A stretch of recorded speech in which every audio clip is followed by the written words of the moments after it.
I've talked to so many people who say you're not supposed to use horse manure for composting for your gardens. For a manure, horse manure is very balanced when it comes to its NPK levels. And I'll give you a quick example. Okay, horse manure is 0.7, 0.3, and 0.6. While horse manure isn't as rich and as hot as chicken manure or cow manure or something like that, it's very balanced compared to the other manures. There's two main reasons I hear why people don't want to use horse manure. One is dewormers. Totally understand it. I'm with you on that. The second one is the seeds.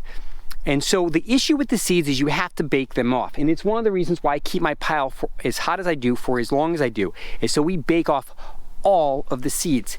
And you know, in this weather where we have a lot of rain and then we have a lot of dry and a lot of rain, we go back and forth.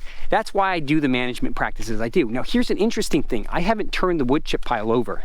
We just got here. We've had probably 4 to 5 inches of rain in the last couple days. And let me see if you can see it. You can kind of see it. There is steam coming off the top of this pile. The wood chip pile is going to be turned over in a minute. We're going to turn it over, just kind of rotate it over, get what's wet on the inside, get what's dry on the outside.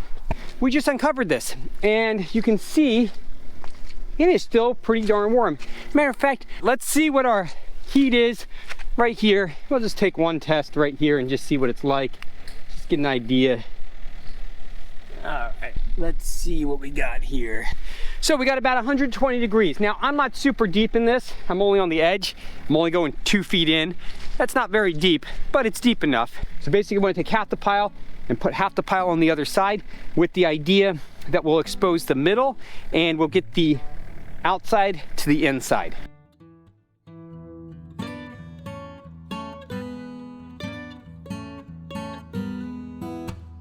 All right, I've talked about these dry pockets that I find, and I usually find it in areas that are really hot. They get really hot, and then the moisture, basically, I'll call it cooks off. I don't know if that's the exact term. I'm not a scientist when it comes to this kind of stuff, but I want to show you a couple of those little dry pockets that I've found.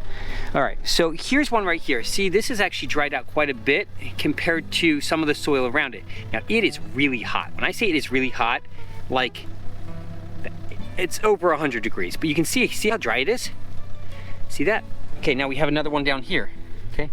And so this is what I'm talking about. This is what I try to avoid. I want to keep everything cooking, but I want to make sure it gets moist and it's not just dry. Because those dry pockets, they're basically done. What's there is pretty much, now it's just gonna burn, kind of. So I'm trying to avoid those dry pockets, and so that's kind of why I turn this over, let it get rained on. So all the inside stuff gets on the outside, gets a little bit of rain, then I cover it, and we go through the process again.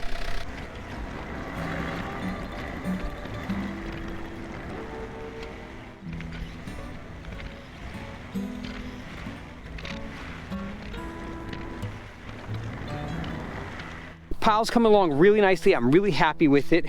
I want to show you how loose and soily this is starting to get. Look at this. It's really, like I said, it's almost like tobacco. It's really, really starting to break down nicely. Now, doing this, it does let some of the heat out of it. One of the issues with having a pile that's really, really hot is it doesn't allow for worms and stuff like that to live there. It'll be too hot for the worms. Is this pile sterile? Not sterile in the sense of bugs, but probably sterile in the sense of seeds. This pile's baked off long enough. We have about another month, I think, before we start taking this and start putting some of this in to that greenhouse that we've been working so hard on. So all these little things that we're doing, it's all adding up to getting that greenhouse set up. Once we get that greenhouse all set up, beds in, everything's good to go, then we'll start working on the greenhouse that fell down or was crushed last year by the snow, and we'll start working on some other stuff around here. But for right now, that's kind of where we're at.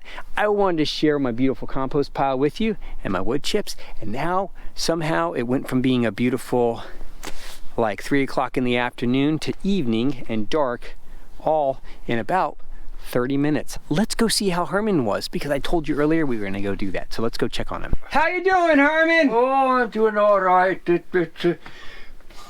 Sometimes I don't feel so good, tired, you know. Yeah. My knees are still bugging me.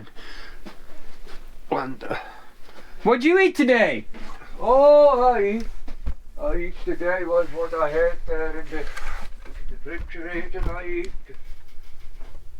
Yeah.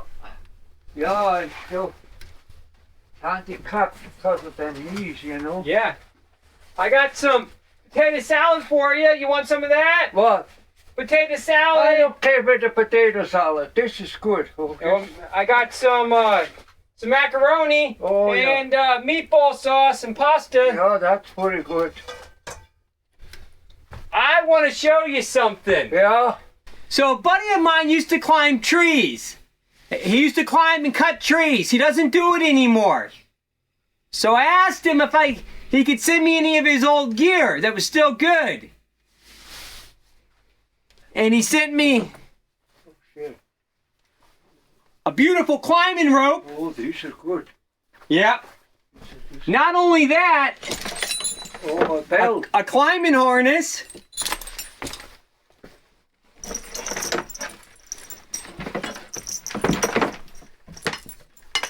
And a set of spikes. Aha. That's at the spikes. Yeah, they were all right. But this old climbing harness is all set up already for me. Oh, sure. Anyways. That's that rope. That's the good rope. Oh yeah.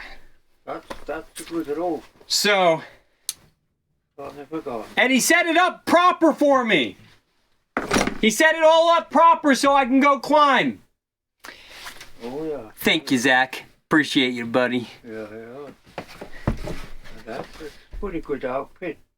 Yeah. Yeah. The man will use Pretty soon we'll put you in that and just put you up in a tree. put me up in a tree, huh? Yeah, you can cut all the branches off for me and prune it. Yeah. My legs would have made me trouble. I wouldn't need none of that even. I know, I've seen your tree stands. Yeah. I can't be full. I was putting wood, you know.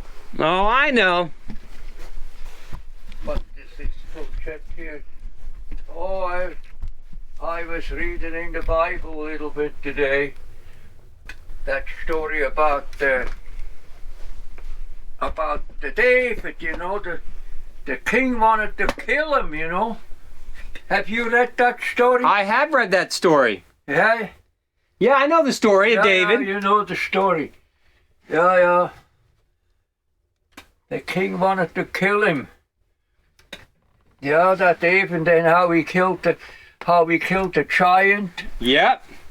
And the lion. The lion. Yeah. The lion and the bear he killed. Yep. Yeah. The only question I have is, did he make a blanket out of that bear? And did he make a blanket out of that lion? Because you know what? That says a lot about you if you're walking around with a blanket that's made out of a bear and a lion. You bet you. Hey, I was going to tell you, you know, when I was in that logging camp in Canada, Yeah. one time, right down below where we had the bunkhouse, there was the lake. That lake was 7 miles long. Yep. Gordon Pasha Lake. Yeah, Gordon Pasha Lake. That's 7 miles long. Well, then one day somebody killed a bear.